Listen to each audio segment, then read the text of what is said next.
Live from New Delhi, you're watching DD India Live, India's voice to the world. I'm Mark Lynn. Namaskar. Coming up in the next 30 minutes. Prime Minister Narendra Modi meditates at Arichal Munai Point, the place where the Ram Setu commences in Tamil Nadu. Sanctum sanctorum of Ram Temple purified with water from various rivers, Vedic mantras and other profound rituals on Saturday in the run-up to the consecration ceremony. Nikki Haley ups her campaign ahead of the New Hampshire primary against Donald Trump and Ron DeSantis.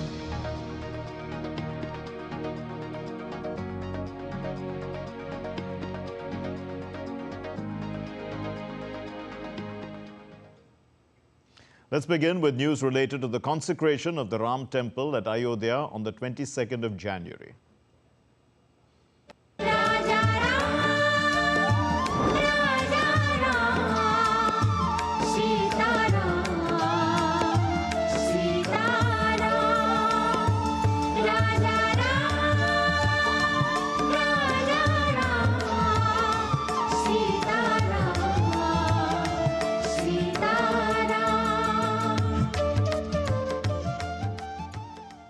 Prime Minister Narendra Modi visited the southern point of Tamil Nadu, Arichal Munai, near Dhanushkodi. Hindu mythology tells us that Arichal Munai is the place from where the Ram Setu was built and Lord Ram began his journey to Lanka. Lord Ram took the vow to defeat Ravan from Arichal Munai, and he and his legion then built the Ram Setu to reach Sri Lanka and bring back goddess Sita. This holy soil from where he proceeded to Lanka is a symbol of Bharat's resilience and the ability to win over any challenge. Arichal Munai, also known as Cape Comorin or Kanyakumari, the Kanyakumari Point is historically and geographically important as well. It's the southernmost tip of the Indian mainland in the state of Tamil Nadu. Ahead of the consecration ceremony at the Ram Temple in Ayodhya, Prime Minister Modi is visiting several temples across India. He visited the Kalaram Temple in Maharashtra, the Tirupayar Ramaswamy Temple in Kerala, and now the shrines in Tamil Nadu as well. Prime Minister Narendra Modi also performed yoga asana at the origin point of the Ram Setu, Arichal Munai Point in Dhanushkodi, which is in Tamil Nadu.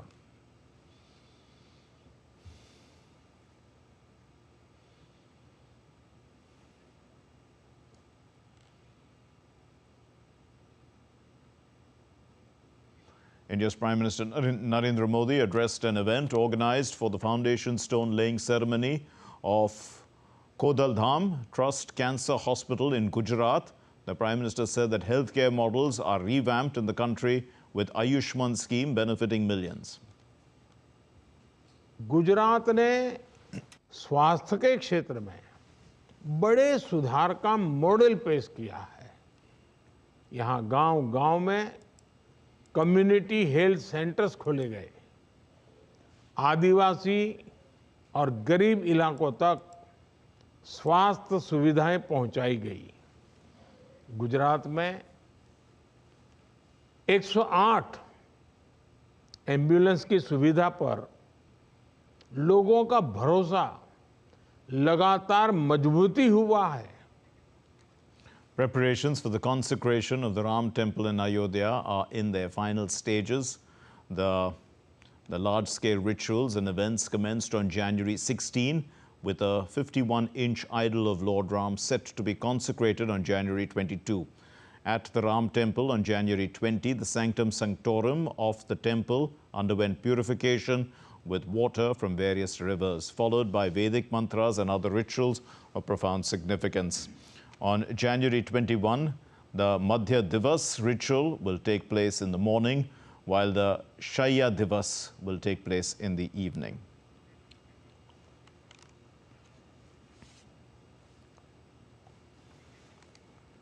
As the consecration ceremony of the magnificent Ayodhya temple is just 24 hours away, it's worth exploring another temple dedicated to Lord Ram in the southern state of Karnataka. Take a look.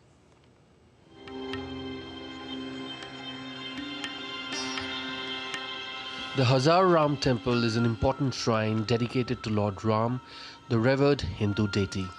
Located in the royal enclosures of Hampi, which is a UNESCO World Heritage Site, this temple was built in the early 15th century by the king of the Vijayanagar dynasty, Devaraya II. The temple was originally a private place of worship for the royal family of Vijayanagar. The temple is particularly renowned for its intricately carved bas-relief and panels that beautifully depict the story of the epic Ramayana. The walls of the temple are adorned with these carvings, showcasing processions of horses, elephants, soldiers, and dancing women participating in the Dashera festival. This temple is unique in many aspects. The first being its name, the Hazar Ram Temple, that translates to 1,000 Ram, referring to the stories carved on the walls on Lord Ram's life, the reigning deity. Second, the relics are the most extensive ones to be found anywhere in India. The temple also boasts a sprawling lawn and 2 grand gateways leading to the compound, making it a site of great historical and cultural significance. The temple stands as an example of the excellent craftsmanship of the Vijayanagar Empire, showing their utter devotion to Lord Ram, and a must visit for everyone exploring the rich cultural heritage of India. Ayodhya's Maharishi Valmiki International Airport, which has been formally notified as an international airport by India's Civil Aviation Ministry, is expected to handle more than 100 chartered flights between Sunday and Monday, along with scheduled arrivals and departures in view of the Sri Ram Mandir consecration on Monday. India's Union Cabinet, chaired by the Prime Minister Narendra Modi, had cleared the proposal to declare Ayodhya Airport as an international airport and naming it as Maharishi Valmiki International Airport, Ayodhya Dham, on January 5 this year. The airport's name, Maharishi Valmiki International Airport, Ayodhya Dham, pays homage to Maharishi Valmiki, the sage attributed to composing the epic Ramayana, adding a cultural touch to the airport's identity. Elevating Ayodhya Airport to international status helps realizing Ayodhya's economic potential, as it has already emerged as a major pilgrimage city. Now, the city is expected to attract more tourists and foreign pilgrims in the days ahead.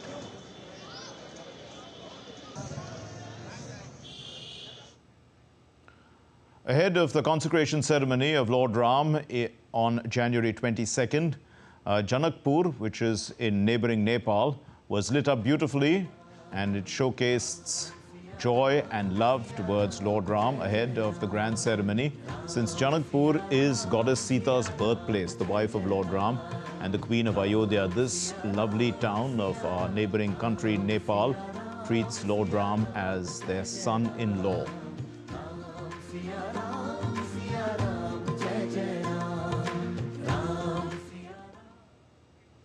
Ahead of the consecration ceremony on Monday, New Zealand's Minister David Seymour has expressed his joy and has congratulated everyone in India, including Prime Minister Narendra Modi, for his leadership, making the construction possible after 500 years. Jai Shri Ram to the entire Bharat, and what a wonderful celebration of a monument that will last 1,000 years. Congratulate everybody in India, including and especially Mr. Modi, for his leadership that has made this construction possible after 500 years, ready to last another 1,000 years.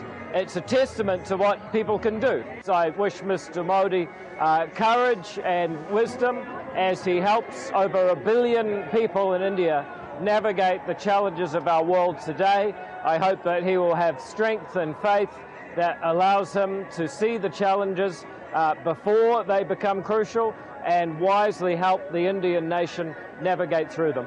Well, I'd be delighted to visit the Ram Temple. Very happy to discuss any opportunities with the Indian government. I wish you all the best for a wonderful, wonderful celebration. Mary Milburn, who's an African-American singer, believes that the Ram Temple Pran Pratishtha ceremony is a celebration of unity and faith.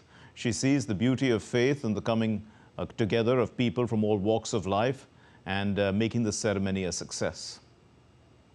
what a wonderful time it is in India, season in India, in celebration of the Ram Temple. But I will certainly be celebrating and thinking so fondly of all of my family in India. What's beautiful about this ceremony is that it is a moment where all people are coming together to celebrate, and that's the beauty of faith. There is unity in faith, and so it is certainly my hope that the 22nd is filled with that type of excitement and energy, unifying people in such a beautiful spiritual moment for the people in India. Yagnas, ritualistic prayers, rallies, they are all being organized in various parts of the world ahead of the consecration ceremony in India's Ayodhya. In Houston City of the United States, various yagnas, car rallies are taking place since January 19th. One such car rally was seen on the roads with vibrant flags and people chanting, "Hail Lord Ram." Across the US, there are various events dedicated to Lord Ram. And before the consecration of the Ram temple, the entire world seems to have become immersed in the spirit of Ram or Ram Mein. Presentations and glimpses from temples around the country and abroad are coming to light. Here are glimpses, in fact, of a Bhajan Sandhya, which was organized at the Fremont Hindu Temple in California. Preparations for the consecration of the Ram Temple on January 22 in Ayodhya are complete. Even before this, many countries like India, the US, Britain, Australia, Nepal, Indonesia, Thailand, they have all been colored in spiritual colors. A huge Lord Ram car rally was taken out in San Francisco in the United States, and more than 1,000 cars have been participating in it at the Golden Gate Bridge. The sky echoed with the chant of "Hail Lord Ram."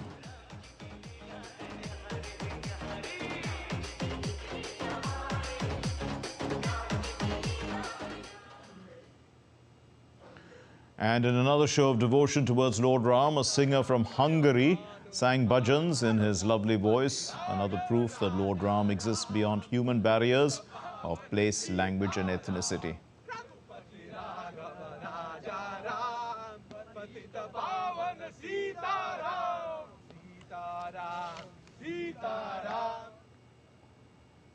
A captivating musical extravaganza to mark the momentous occasion for every Indian, bringing people together from diverse traditions to celebrate the consecration ceremony of Lord Ram in Ayodhya on January 22 is being put in place. Let's look at this report.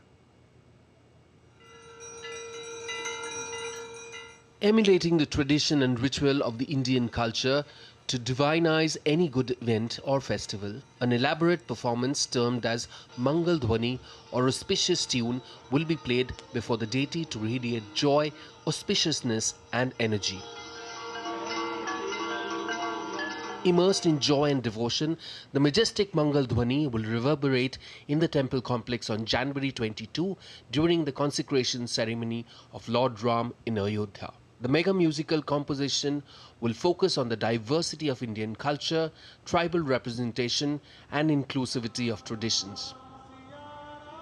The entire musical ensemble, referred to as Mangal Dhwani, will include instruments ranging from native Awadh's or Uttar Pradesh's traditional musical instruments including Pakhawaj, Bansuri and Dholak to Karnataka's Carnatic Veena, Delhi's Shehnai, Santoor of Madhya Pradesh among others. Music and musical instruments right from ancient times including Pakhawaj of Bihar, Ravan Hatha from Rajasthan, Shri Khol and Sarod from West Bengal, Ghatam from Andhra Pradesh, Sitar from Jharkhand, Uttarakhand's Hudka and musically rich Tamil Nadu's Nagaswaram, Tawil and Mridangam will also add on to create a divine atmosphere on the day. The entire musical extravaganza is being orchestrated by the prestigious Sangeet Natak Academy and is being coordinated by the renowned writer of Ayodhya culture, Yatindra Mishra.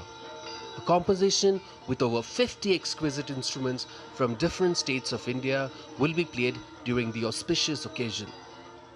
Anita Raj for DD India. And still to come on this edition of DD India Live. The stalemate continues after nearly 23 months of fighting between Russia and Ukraine. The world's largest naturalized skating rink in Canada will open again on Sunday after 2 years.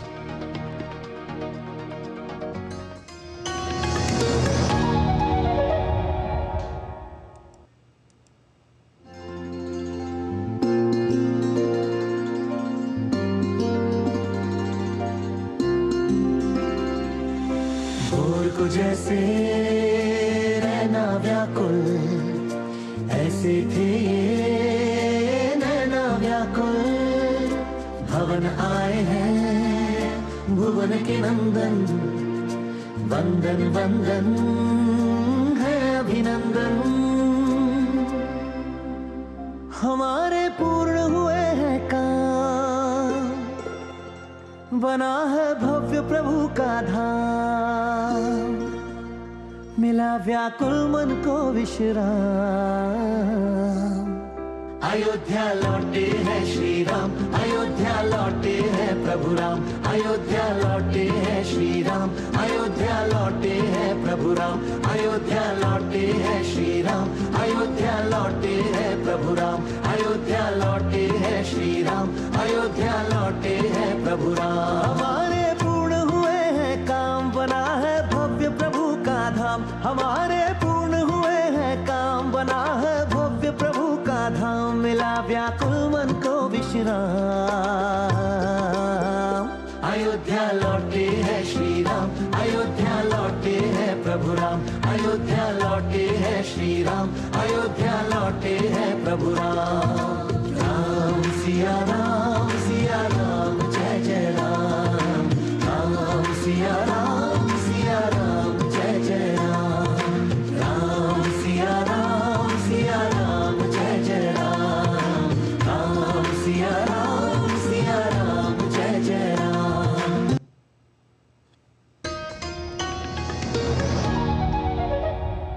You're watching DD India Live. My name is Mark Lin.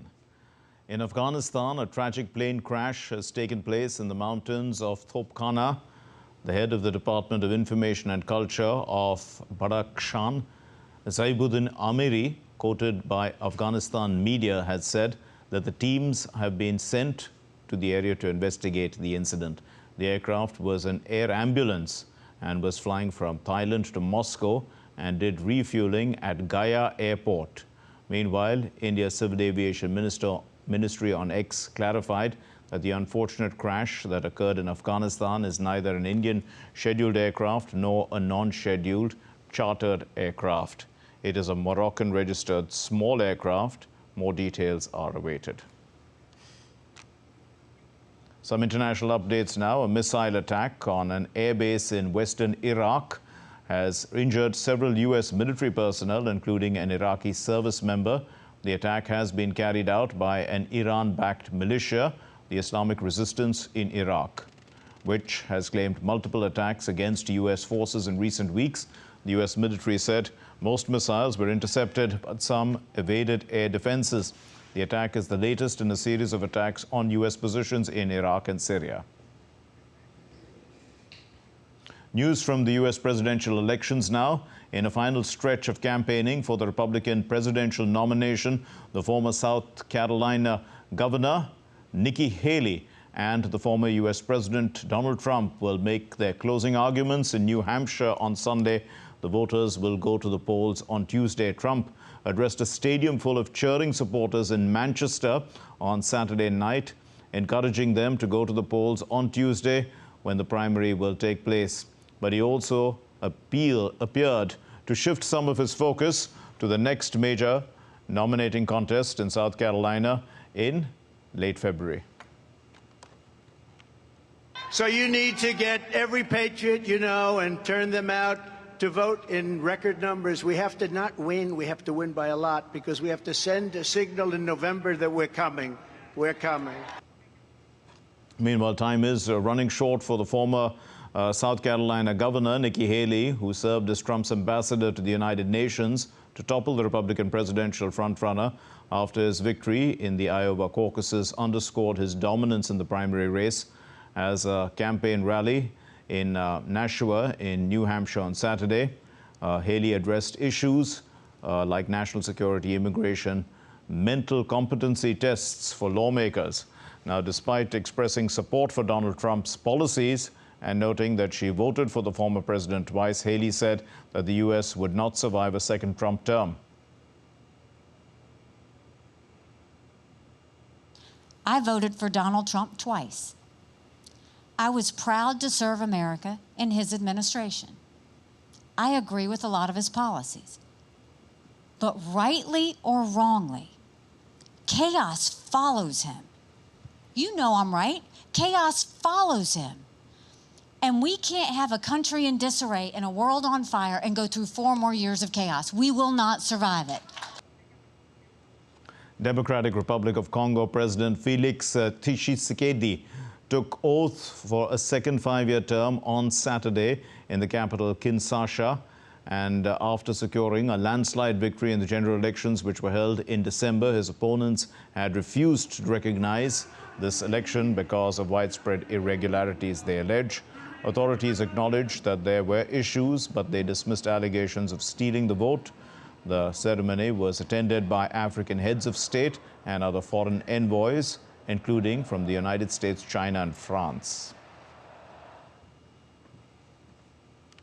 Some of the latest updates now on the Russia-Ukraine conflict, and Russia has claimed on Saturday that its forces had warded off Ukraine's multiple attacks, while Ukraine has said that its armed forces continue defensive operations. The Russian Defense Ministry said that its attacks had repelled attacks from the Ukrainian army in Kupiansk, in Donetsk, in Krasny, in Liman and other directions, and hit Ukraine's German-made radar station, artillery systems and other targets. The ministry also said that the Russian air defense forces had intercepted several rockets and drones from the Ukrainian side. On the same day, the General Staff of the Armed Forces of Ukraine claimed that over the past 24 hours, the Ukrainian armed forces continued their offensive operations in multiple directions. It also said that its air force carried out strikes on Russian air defense systems, ammunition depots, and other targets. Its rocket force struck a Russian command post and an electronic warfare system, a unit. The Russian President Vladimir Putin showed his intention to visit Pyongyang soon. North Korea's state news agency KCNA has reported on Sunday.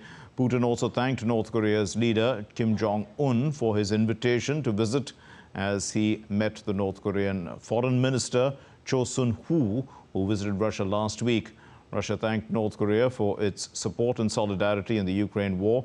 The cooperation between Pyongyang and Moscow will be in line with the UN Charter and other international laws. That's what the report said.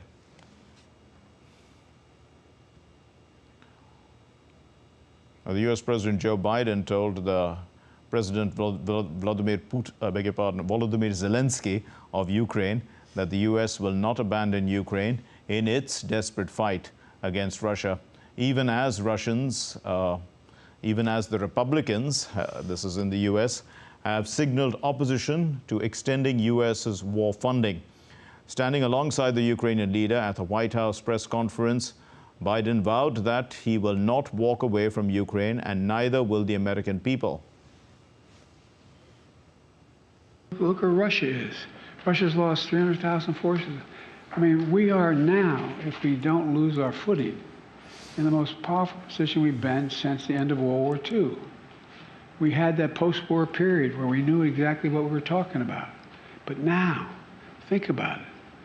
If we're able to maintain support for Ukraine so they don't fall.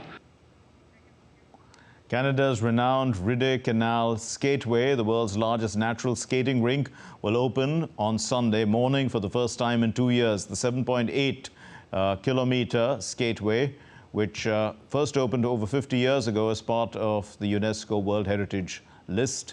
It's in capital Ottawa of Canada, and it is also a top attraction for skating enthusiasts seeking outdoor thrills during Canada's biting cold winters. The canal did not open to skating last season in early 2023 for the first time because of a lack of ice, but this time it's done so. Now some weather updates from across the globe. Winter storms and biting cold have gripped much of the United States in recent days, with deadly consequences expected to persist through the weekend. Even as frigid temperatures were forecast across two-thirds of the country, along with snow, freezing rain and heavy showers, it has tallied 83 confirmed weather-related U.S. fatalities over the last week, and the Pacific Northwest is expected to be hit by another round of freezing rain and showers. Downpours could extend into South California on Monday. Now, after days of snow chaos in parts of Germany, winter showed its more attractive side in Frodenberg, which is a town that has historical significance. It's a center of traditional houses there. And part of Germany has seen chaos in the last few days because of increased snow, which has impacted transportation, such as the Frankfurt airport too has been hit. More than 300 flights had been cancelled because of the heavy snow. And that's impacted hundreds and thousands of passengers who were expected to travel that day. Half-timbered houses were covered with snow in the western German town, situated some 80 kilometers east of Cologne. Persisting fog and cold wave conditions in parts of North India led to disruption in air and rail traffic on Sunday. The weather officials forecast moderate to dense fog conditions in the upcoming days, with the minimum temperature ranging between 7 and 9 degrees Celsius in India's national capital. As many as 153 flights were delayed at the New Delhi Indira Gandhi International Airport. Passengers were seen sleeping on railway platforms amid biting cold in India's Prayagraj city as well, where trains were running late for several hours. Okay, let's get you some sports news now. The former champion Satvik, Sairaj Ranki Reddy and Chirag Shetty, they stormed into the final of the India Open Super 750 badminton tournament. They will face the third seeds Hang Min Hyuk and Sung Seong Jae of South Korea in the men's doubles final. It's happening this afternoon, and the Indian duo defeated Tokyo Olympics bronze medalist Aaron Chio and So Woo Week of Malaysia in the semi-finals on Saturday. Satvik and Chirag had won the 2022 edition. The Indian duo has emerged victorious against the Korean pair in 4 of their previous 5 encounters.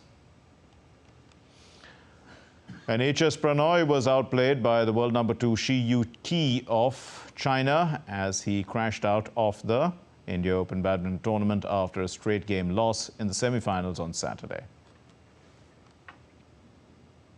That's all we have in this edition of DD India Live. Let's know your thoughts on the news of the day. Connect with us on Facebook, X, that's formerly Twitter, and Instagram. We'll be back with more news as it breaks here on DD India. My name is Mark Lin from all of us here in Delhi. Thanks very much for watching DD India Live. Namaskar.